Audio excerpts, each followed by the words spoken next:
Ain't no half stepping with Marcus J live from the Den Legacy Internet Radio. Thank y'all for rocking with us, having a little fun there tonight. As you can have a clue where we going, it's going to be so much more of the same. I'm going home to watch TV One and the Antenna Channel. Yes, sir. Yes, sir. That's what definitely inspired tonight's music. Ain't no half step with Marcus J live from the Den Legacy Internet Radio. Was sponsored by Live Action Captions. You heard a spot from them just a moment ago, and we'll have a word from our other sponsor, Free Spirit Enterprises. You want to rock with us tonight? Call us at 804-402-2893. That's the number to dial to be a part of tonight's discussion. We're back on Facebook Live, so if you are on there, you want to throw a comment in there, we'll be sure to read it.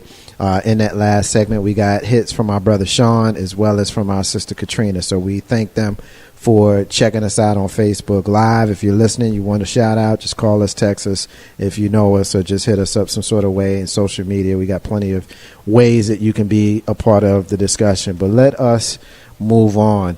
I coined the phrase for this next segment, Keyboard Gangsters. Our first lady said Keyboard Killahs. I actually like hers better. The reason why I bring that up is because a lot of us are finding out who our friends are. And what I mean by that is people in social media have been getting real slick with their tongues, or their fingers, I should say. Now, if you're a person who is very confident in your rhetoric, most of what you say in social media, you have no problem saying it to a person's face. But I'm finding now with the rise of, and I don't want to keep picking on Donald Trump because I've been clear, I'm not a big fan of Hillary Clinton's either, so I guess I should spread it out. She is the lesser of two evils, but she's so evil I can't vote for her. But having said that, a lot of his rhetoric has created a climate for people to be really, really slick with their fingers and saying things they just wouldn't say. I know I'm reiterating that. Everybody's seen it. I want Dee to jump in on this one. You giving me the nod like you somewhat agree with me. Have you seen this? Have you experienced this? Like, what is your opinion on some of the conversations that you've seen or maybe even been a part of in social media? I see it every day, back and forth, and I have a heart on both sides of the issue with the police killings and Black lives being taken as well. And being in public safety for as long as I've been, it's 18 years now. Yes, I'm a strong supporter of public safety and my police officers. Am I a supporter of the ones that do wrong? Absolutely not. But the percentage of them that are wrong is so small. So I support the ones that do good every day. And just about a week ago, because I made a post about a black officer that was killed, and I was like, okay, if everybody's supposed to be, having this big war because of a race, why did they kill him? Because it seems to me like it started out as that, but now other people, maybe not part of that original group, have turned it into something else. Now it's just kill the police, kill firefighters. And matter of fact, the other day, a dispatcher got shot on the way home trying to help somebody. So because I made this post about how I feel, somebody that I've been friends with for a very long time didn't like what I had to say, wasn't racist. If anybody, and he knows me better than anybody, would know that I would never come out of my mouth with anything like that. But said some very hurtful things, including the fact that he felt like I was being racist and prejudiced, and brought up the KKK and stuff like that, and there was no need for that. Everybody can have a difference of opinion without cutting the other person down to the bone. Yeah, I mean, that's what I mean. That's exactly what I mean, and I'm glad you told that story. Thank you for sharing that, because, having an opinion doesn't make you a bad person. Coming after someone with some of the nastiest, most vile statements is what makes you a bad person. And quite frankly, everybody in this country is brainwashed. We all are. Yep. One of the things that I've said a lot is black people in this country have the duality of having to think white and be black, White folk don't necessarily have the burden of that duality. So there's a certain level of anger that black people are going to naturally, many, not all, some, that are going to have towards white people.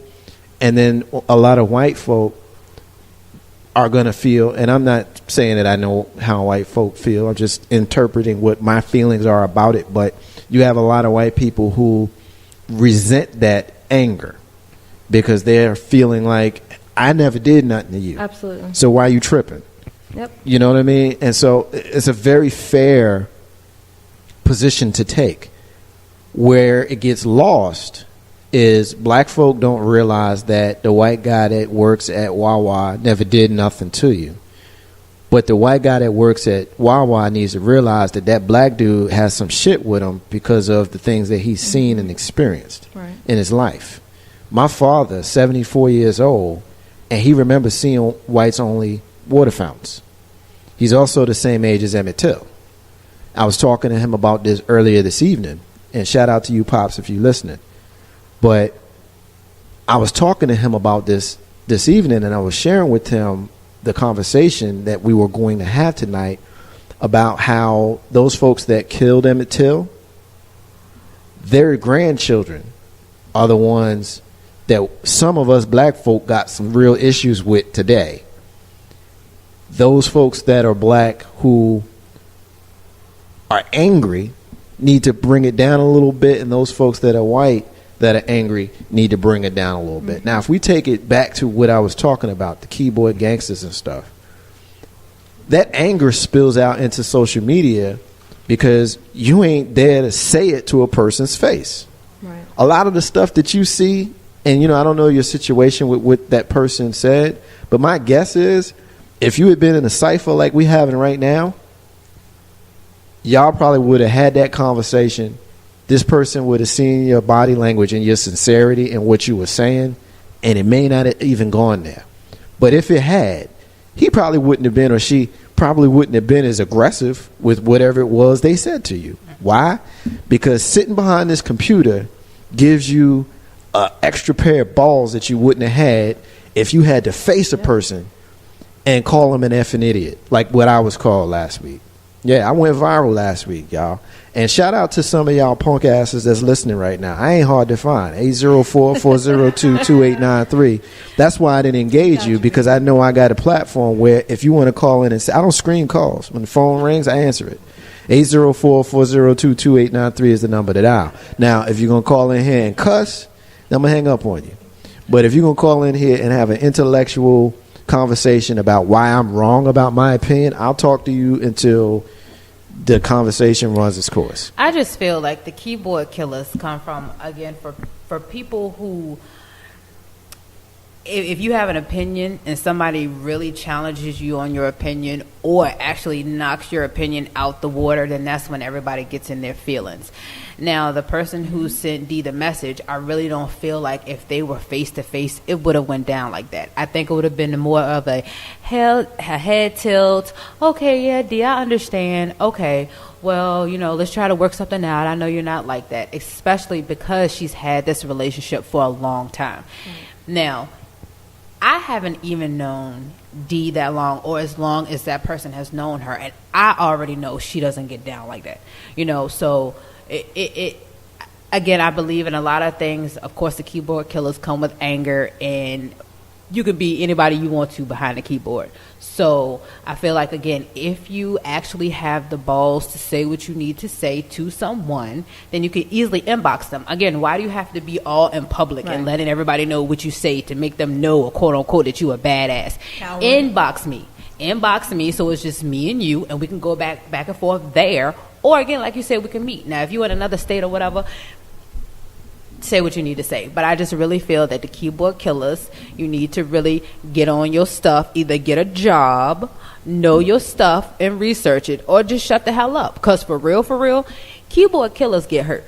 Yeah, they don't want it with me. You can't get fined. You don't want it don't with me. You can't get salt. Seriously. And one of the things that was said to me specifically was the statement that, well, you don't understand because I can't punch out a clock and not be black anymore. You can go home at the end of the day and this, that, and the other. Well, from a public safety side of it, a dispatcher, former EMT, former firefighter, we might punch a clock and leave our desk. We're never off duty. Never.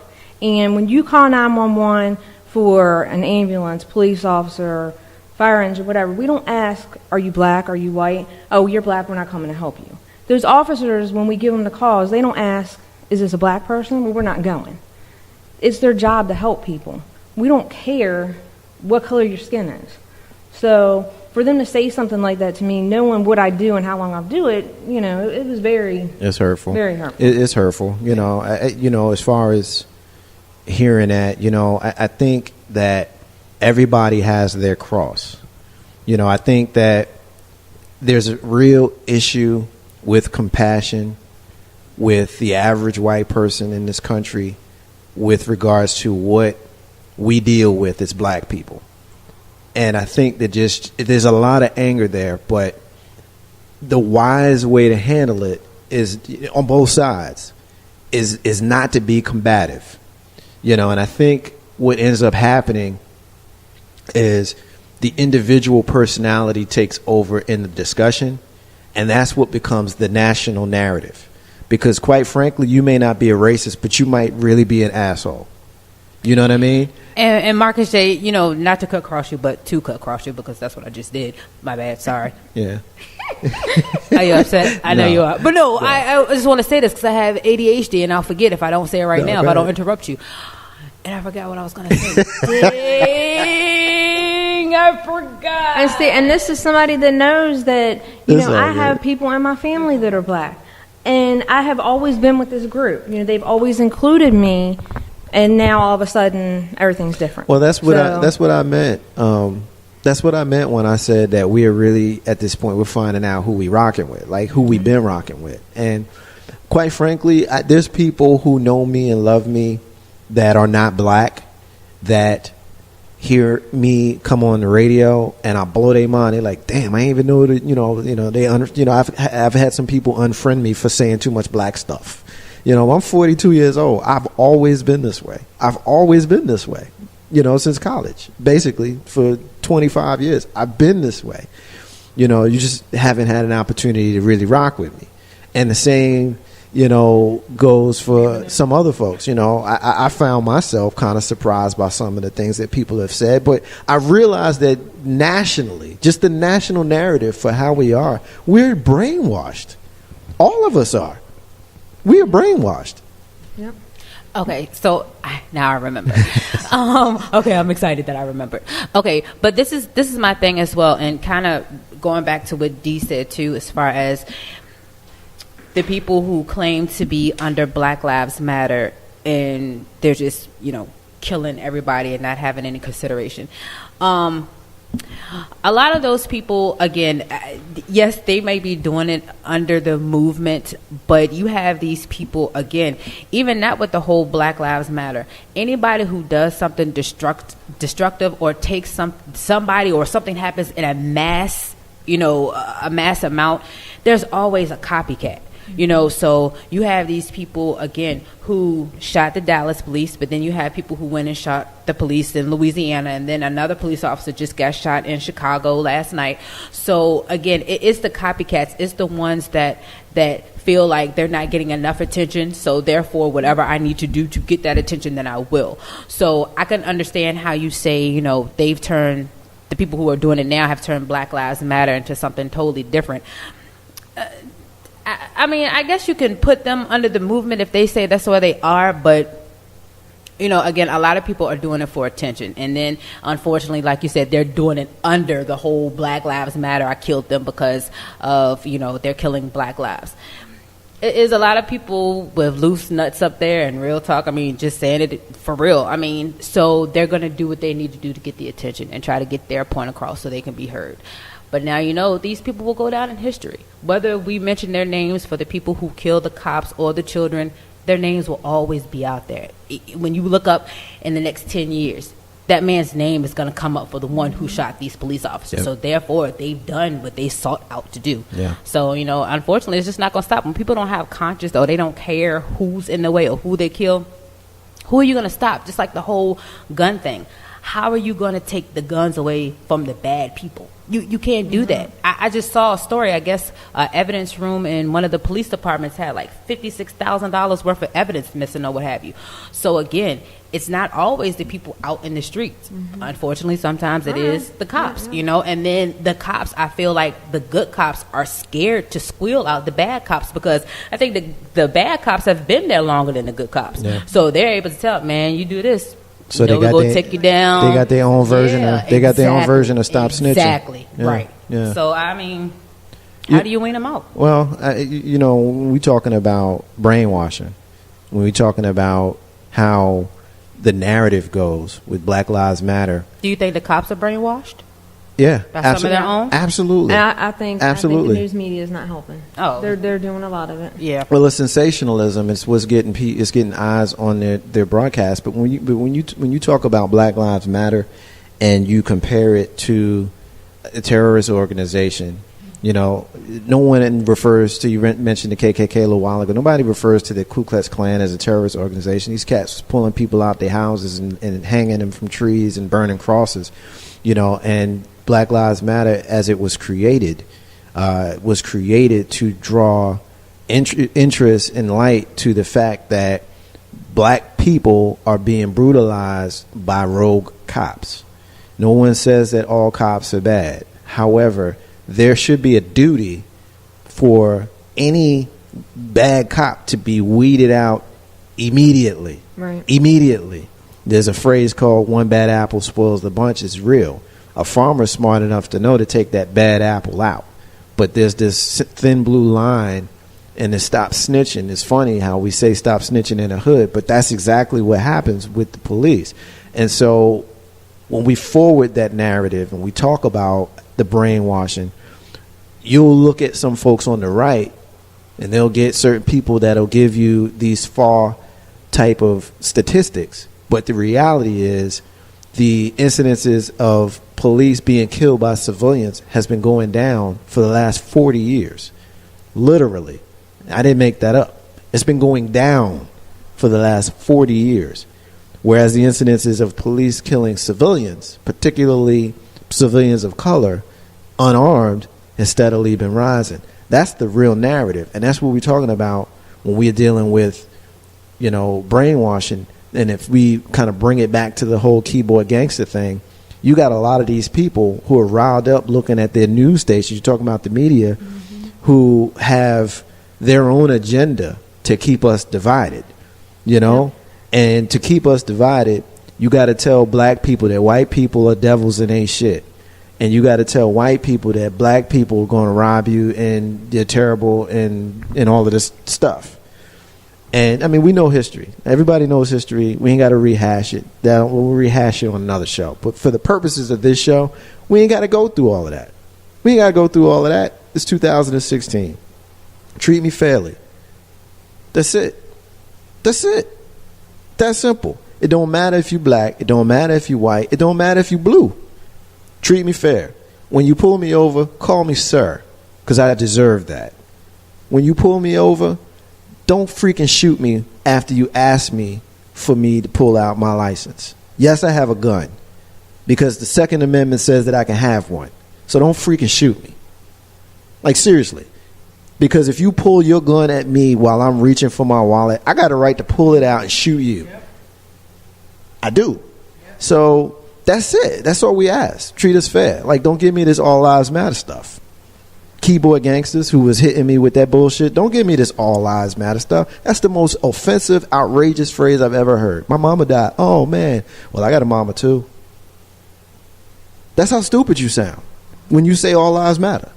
So I just get so frustrated with it, because you got the conscious black who they're so angry and kill all the white people, they're all devils. Okay. And then you got some of these white folk, all of these black people are terrible and the world is messed up because of them. Yeah, the world is messed up because of 12%. I got you. I mean, it's just crazy. But I mean, but again, Marcus, that's what I'm saying. It's like it's always that one who will be the one who will blow up a whole stadium or what have you. Just like, the club in Florida, you got these 300 people, they partying, and you got this one guy that comes in and killed how many at the Pulse nightclub? 50. So like I said, people. even if we're all outside in the courtyard trying to have a kumbaya moment, one idiot could come up and take us all out. So that's why I said it only takes one. Yep. And it's that one person who's sitting at home researching all of the mass murders and everything to try to figure out how his way could be better. That's just how it is. Yep. And again, going back to Donald Trump, with all the mouth that he has, as far as he says about ISIS and Muslims and things like that, he is just really setting us up. Where he, being the billionaire, is going to have a space on the moon somewhere while we dealing with this shit for the next 4 years. First of all, let's give Donald Trump a history lesson about ISIS. Donald Trump and the right. I know y'all listening. Shout out to you. Hi, hater. 804-402-2893 is the number to dial to call and cuss me out like y'all did in Facebook last week.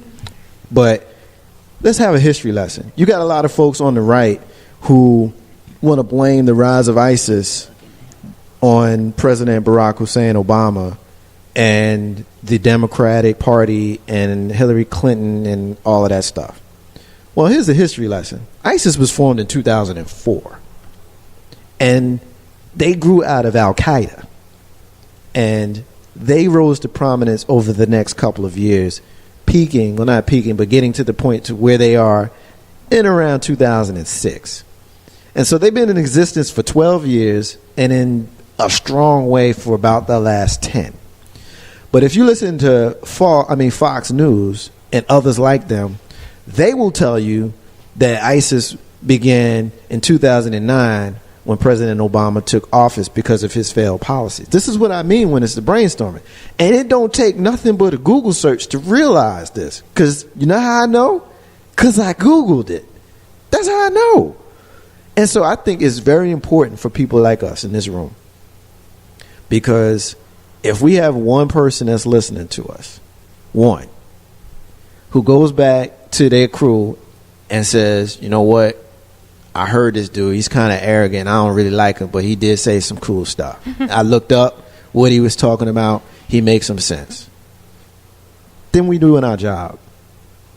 804-402-2893 is the number to dial to rock with us. 804-402-2893 is the number to dial to rock with us. I got one more thing I want to do in this segment. I want to have a little fun.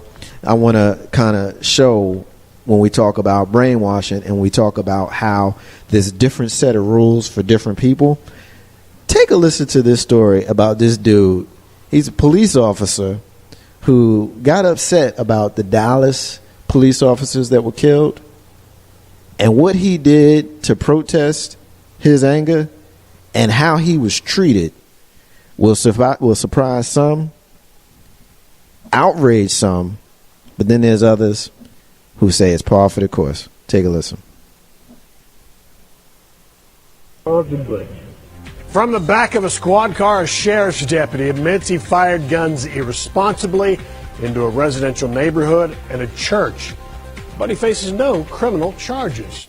Hello and good evening. I'm Steve Eager. The Somervell County Sheriff's deputy said he was drunk and angry over the ambush on Dallas police. He has been fired, but there are big questions about why he's not facing any criminal charges. Sean Rabb has the story you will see only on Fox 4. Sean. So, Steve, one of the reasons he faces no charges is because the pastor of the church that was damaged didn't want to go through with charges. But the Ellis County District Attorney, where all of this played out, is furious tonight and feels 27-year-old William Cox was shown favoritism in how he was treated after his arrest. Man, I'm sorry. William Cox was the Somervell County Sheriff's Deputy July 13th when he was crying and appeared drunk in the parking lot of an Ellis County church early in the morning. Ovilla officers responding to a 911 call for shots fired. This is Ovilla Police body cam. Cox tells the officer. Because my boys are getting killed in Dallas. The deputy referring to the ambush attack that killed 5 officers July 7th in Dallas. The black folks started killing our boys in Dallas. The Ovilla officer detains Cox, putting him in handcuffs until a sheriff's deputy arrived. Cox confessed he was upset over the police ambush, got very drunk, and had to let off stress. His stress relief was to fire guns in a residential neighborhood in the parking lot of the Shiloh Cumberland Presbyterian Church. Yeah, there's 3 shots here. church's pastor, Vernon Sansom, can be heard on the Ellis County deputy's recording. There was damage in the sanctuary of the church where some of Cox's relatives are longtime members. Cox charged with deadly conduct and taken to Ellis County Jail. The same day Cox was arrested, the pastor signed what's called an affidavit of non-prosecution. Cox was released from jail the next day, never having to post bail. This was Cox when he was taken into custody. And this is the jail bookend photo of William Cox we received in open records request. A photograph of a brick wall. No picture of Cox, who once worked as a jailer in Ellis County. Not like other cases involving law enforcement, according to the Ellis County DA. Here's another former Ellis County Sheriff's Office, currently working in a different sheriff's department when he was booked into your jail. Here's the chief of the Maypearl Police Department who was arrested and booked into your jail. All of their damn pictures are on your system. Law enforcement doesn't need a complainant in all cases to prosecute. Discretion leaves the final decision to the arresting agency. This, in my mind, is a tremendous abuse of that discretion. And in today's climate, it's inexcusable. And Wilson, angry. I cannot understand how these facts escape the narrative of favoritism. We contacted Ellis County Sheriff Johnny Brown. We wanted to talk to him about the Cox case and the circumstances surrounding it. But he told us that his department was through with it, that he had no dog in the hunt, and that he would have no comment. The district attorney says his office will conduct its own investigation now. The criticism that is being lobbed against law enforcement and the criminal justice system in general in our community, in our society today, the foundation of that criticism is what's illustrated in this case, and that is favoritism, that some people in the criminal justice system get treated differently. And how can I dispel that narrative when these facts completely support that?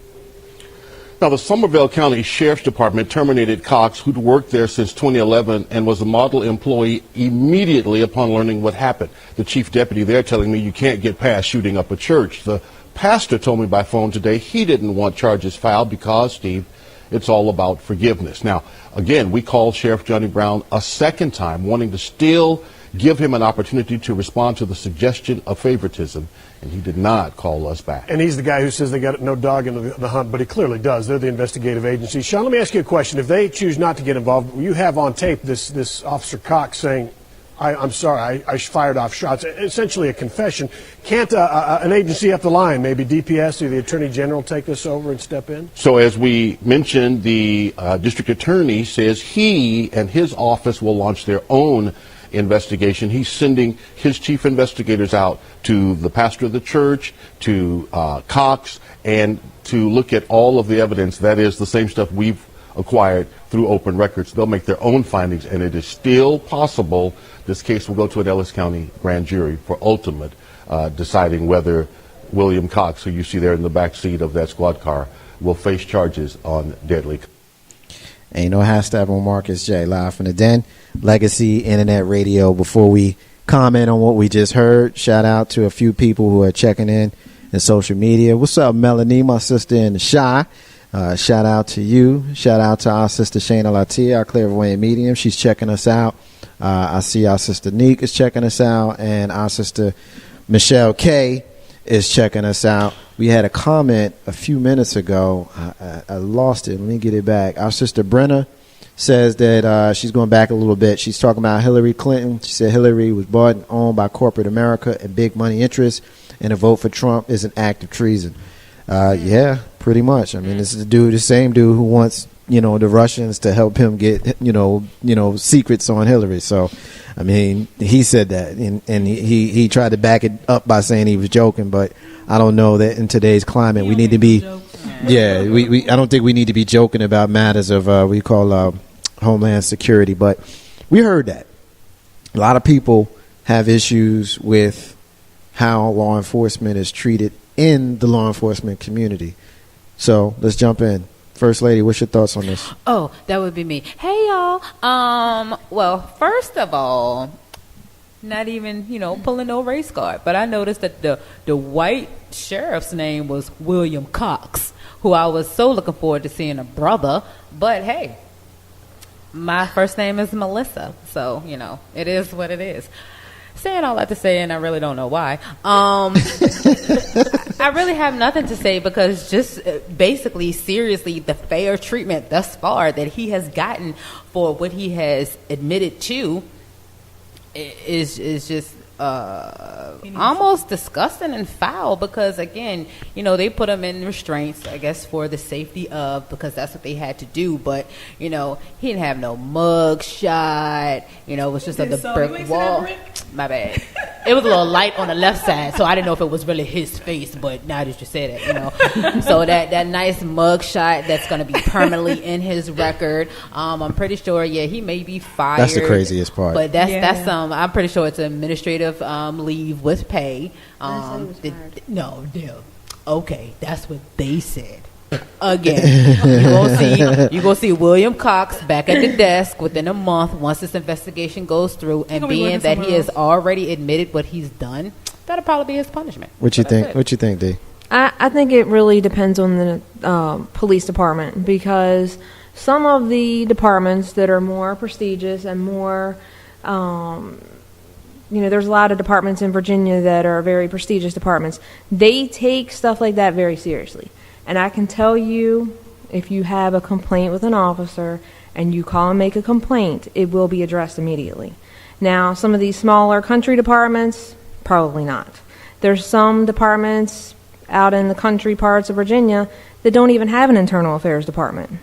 So they probably get swept under the rug a little bit more. Let me ask you a question, a law enforcement question. I mean, I was in a round table a couple of days ago with Richmond Chief Durham, and he said almost verbatim what you just said. And so that must be kind of the company line. And I mean no disrespect when I say that, but it just kind of may be the company line, because I had an issue with a police officer about maybe a little over 10 years ago.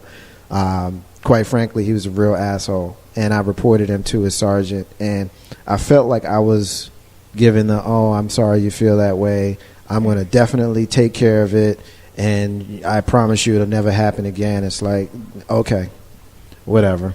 Like as a civilian or a citizen, it doesn't make me feel any better. And I'll tell you guys offline what the situation was. It's too long of a story to get into on the air, but that's how a lot of times people will feel. But here's the deal with this: it don't matter what color he is. It don't matter what church was. This dude shot up a church. Right. I don't care what the pastor said about not wanting to file charges. That dude, okay, he lost a job. Okay, big whoop. I mean, there's certain things where the consequences needs to be like a lot. you know what I mean? Like, just because he, same as mine. Just because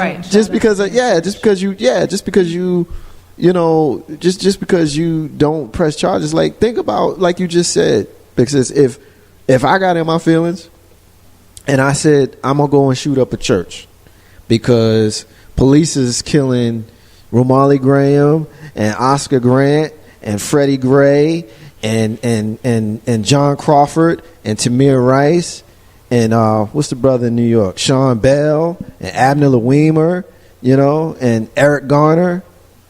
What was that? That's 7, 8. I could go on, but I think I made my point. I'm in my feelings about that. That's enough.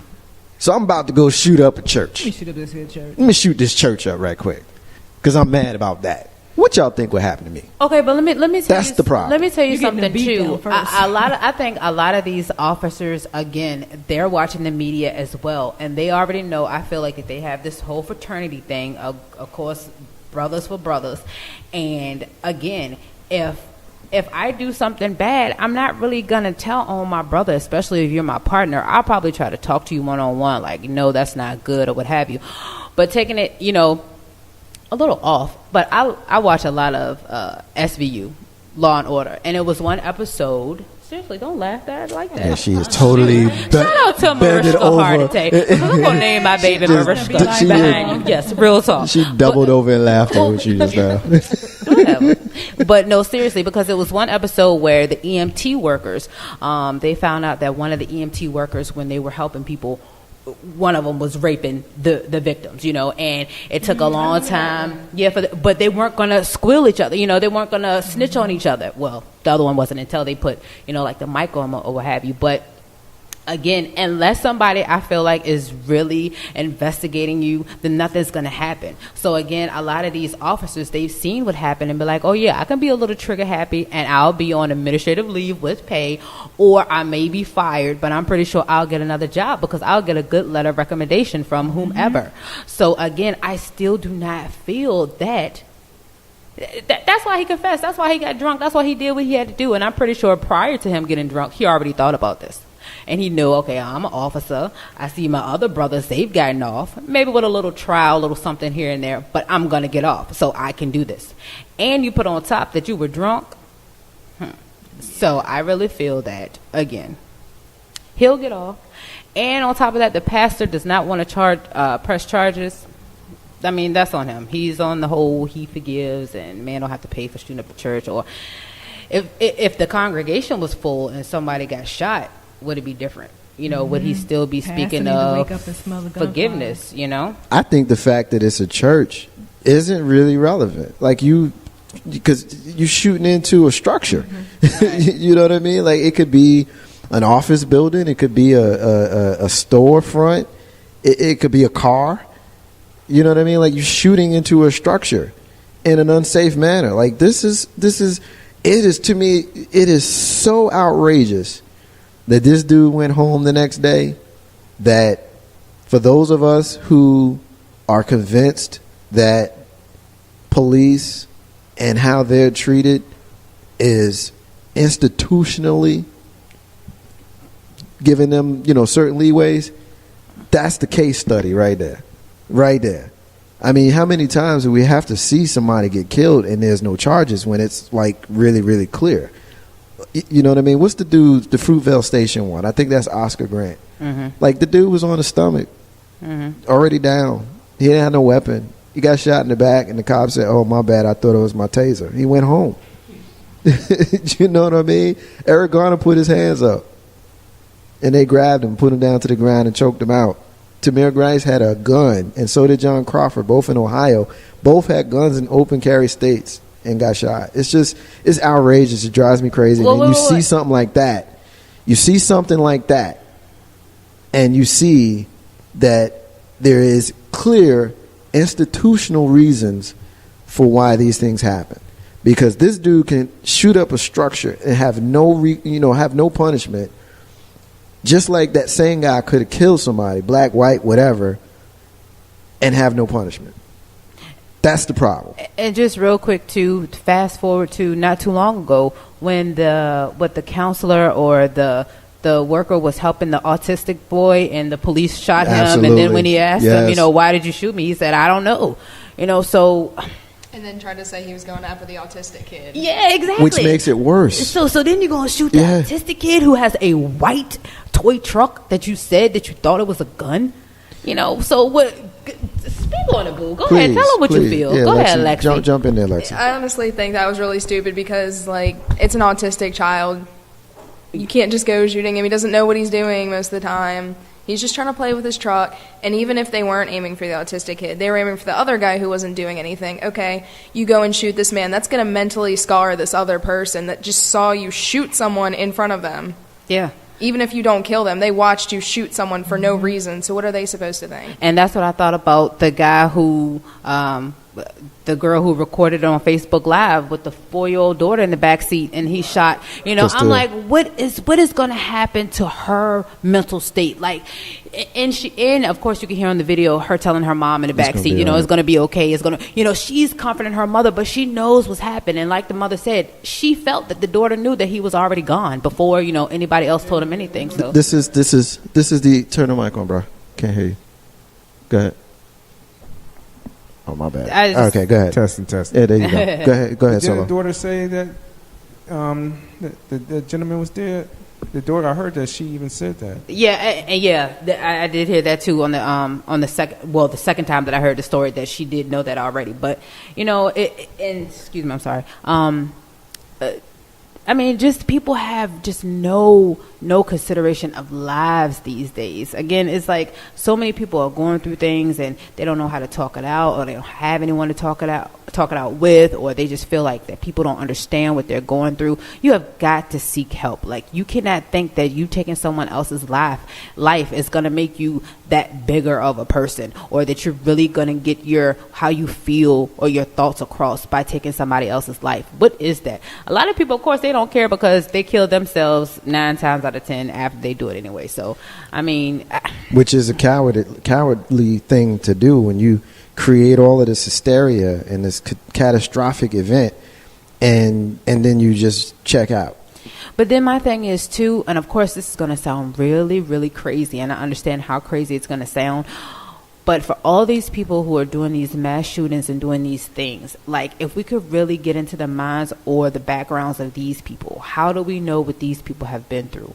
You know, a lot of these people who are doing these mass killings, you can't say that they're just a judge who sits on, do their duties every day. You know, it's not an average. Well, I can't say that it's not, because it may be a lawyer or a doctor or somebody like that. It's somebody who has had some things go on in their life, like us, which doesn't mean that we're out killing people too, but these are the people who really need help. So, I mean, how are you going to pay more attention to, you know, the mental health crisis that we have going on now? Because a lot of all these mass shootings is just mental health. They're mental issues. And you'll find that a lot of these people have had history. Like, I'm glad you brought the mental health angle up, because a lot of these people have documented history that they have some stuff going on. They find out later. And they find out later. It's like, what happened? You know, why didn't someone catch this? Exactly. You know, and it's just, you know, it's sad to me, man, because, you know, when you see the Black Lives Matter crew, where by most accounts their gatherings have been peaceful, but for a few incidences, and of course those detractors are going to point out those few incidences of non-peace to make it out to be that's the narrative. But if you actually take the time and actually listen to what they're saying, please stop killing us. Please stop killing us, because this does not happen in other communities. Now, a lot of folks will say, y'all need to stop killing yourselves. Y'all kill each other. You know, look at Richmond. We're on track here in Richmond to surpass, I think we're on track to have one of the highest murder rates we've had in the last 10 years. Yes. And Chicago is well documented. And my hometown of Jersey City, it seems like every time I turn around, there's somebody getting, as we say, moked out back home. But Black Lives Matter ain't about the hood. You can talk about the hood. You can talk about stop killing each other in the hood. But that's not what Black Lives Matter was created for. Black Lives Matter was created to specifically target police brutality. That's what it was for. Now, can they branch into other areas? Sure. But they were created to address specifically police brutality. And so if I'm telling you, authority, please stop killing us, and you say all lives matter, think about how outrageous that is and how condescending that is.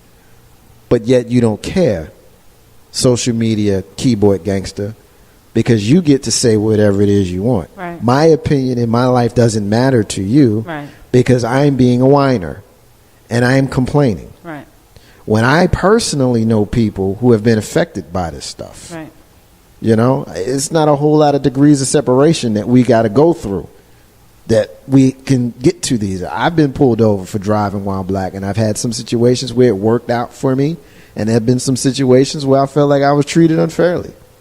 But there's no reason why a business owner who pays his taxes needs to get pulled over 15 times in the last 20 years and come away with maybe 5 tickets. That's me. That's me. So why are you pulling me over? You like my whip? You want one? You mad because I make more money than you? Like, what is the deal? I don't know. But maybe I do. Ain't No How Steppin' with Marcus J. Live from the Den. Legacy Internet Radio. Thanking everybody for rocking with us as we continue throughout the night. Got a lot that we're doing here on the show tonight. 804 402-2893 is the number to dial if you want to be a part of tonight's discussion. I'm checking out here. I see a couple of comments here. I think I'm shouting out our sister Melanie already, shouted out Brenna already, and my brother June. June, hold your call. June, hold your call. We're going to take a break. Call us on the other side. Wait, can I say something before you take a break? My bad. You're going to get so mad because you're going to say I'm so rude. Please invite me back. Please. I am already because I already did. No, but I'm going to say this. Oh, my God. What was I going to say? Damn, I'm going to go to break. I'll be right back. Oh, wait, I remember. Wait. I remember. No. Don't take my juice. No, seriously. This is what I was going to say as well. I blame us too, though, Marcus. I blame the black folks, and you all can call 804-402-2893. I'm going to make sure I take my face down off of Facebook Live because I don't want you to see who I am to come after me. But no, for real. Because all of that you said and all of this that we've been saying, were there any protests this past weekend? Did anybody march? I'm sure somewhere, but I don't know of any specifically. I'm sure, and probably within the next 2 months you won't either. So that's all I wanted to say. Yeah, I mean, I'll address what you said because protests and marches, I'm done with them. You'll never see me out there again. I marched 20 years ago. I marched 25 years ago. I marched 15 years ago, 10 years ago, 5 years ago. I've been there, I've done that. I marched with Jesse Jackson and Doug Wilder and Al Sharpton and Farrakhan. I've marched with all of them. And I've seen, just in my 42 years, our plight remain the same. If you take a listen to the Ballad of the Bullet, Malcolm X's 1964 speech, if you listen to it today, it's the same thing from 1964 that we're dealing with today. And I've always said on this show and others that how we can do better, because I agree with you. We have some culpability here because we realize that the game that's being played is chess. We still playing checkers. We realize that there's white supremacy and oppression in this country that is designed to keep poor people and people of color in a certain class and people who are not of color and people who have money in a different class. Right. So you can be rich and black, you get to be white. But if you poor and white, then you get to be black, if you understand what I'm saying. Yes. And so there's a system at play here, and we need to understand it. It's, 6 people in this room right now? So if each one of us put $100 on the table, we got $600. If D needs money, D has access to $600.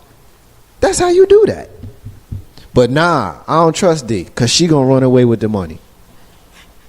She going to take advantage of me. You know what I mean? That's how we do, black folk. And that's honest. Then that's so honest. That's how we do. But other communities don't do that. You know why? Because they realize that there's things bigger than them and their money. It's things bigger than them and their money. You can go to the hood in Jersey City right now. Probably here too, but I know Jersey City better. That's where I grew up. And you can find corner store after corner store after corner store run by everybody other than black people. Except us. In the hood. Chinese people got their Chinese stores. The Asian people got their hair stores. The Arabs got their convenience stores. Black people got churches. That's how they make their money. Pastor got to get his. Pastor got to get his. I thought you were talking about church and chicken. Pass the plate around so Pastor can get that car. You know what I mean? Like, this is how we do. Jesus ain't coming down off that cross no time soon. You better do what you got to do. Well, you can pray until you faint, but hold up. You can pray until you faint, but if you don't get up and try to do something, God is not going to put it in your lap, and there's no need of running and saying I'm not going to get in the mess, because if you're born in America with a black face, you was born in the mess. That's Fannie Lou Hamer. Jump in. I'm just going to jump in and say, I'm 49. I've seen a lot of things. I've seen a lot of things in life. I guess I always thought that we are a chess game. We're pawns. I'm military. I was a cop. Wow. And I'm a biker. Y'all googly eyes over here. Y'all, you all. Make your point, bro. No. I mean, just listen. I mean, because ladies, you said the right thing. You guys said the right thing because we march. I marched with Farrakhan. I was at the A Million Man March, and he was talking about the same thing. And it's been going on and going on and going on. It's been getting worse. It's not going to get any better. It's not. And I hate to say it. You guys going to hate me. Black folks, I'm sorry. You have no brains right now because you can't think. You can't think. You're living your life through phones, social media. Phones killed America. I'm sorry. Phones. Your cell phones killed America. I didn't have this problem growing up. We communicated. Mm-hmm. If I had an issue with you, we dealt with it. It's not no social media. I dealt with you. Plain and simple. I'm sorry.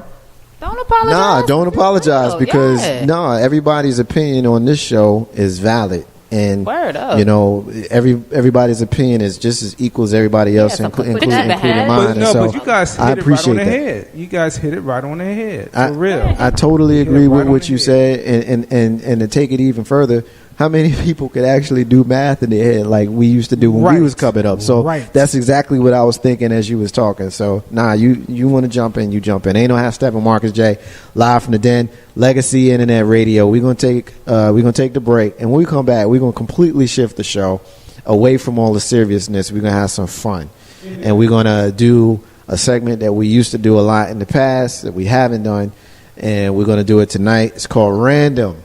And I'll explain to you guys, you new folks on the other side, what random is. Marcus J and the entire crew of Ain't No Half Steppin' with Marcus J. I got All Throttle Radios solo. I've got Big Sis. I've got the First Lady. I got our new sisters, Dee and Lexi, and me. We'll be back in a few, y'all. Stay with us. Hey, this is Warren Ballantyne, the number one truth writer in America, and I'm listening to my man, my brother, Marcus J, right here on Legacy Internet Radio.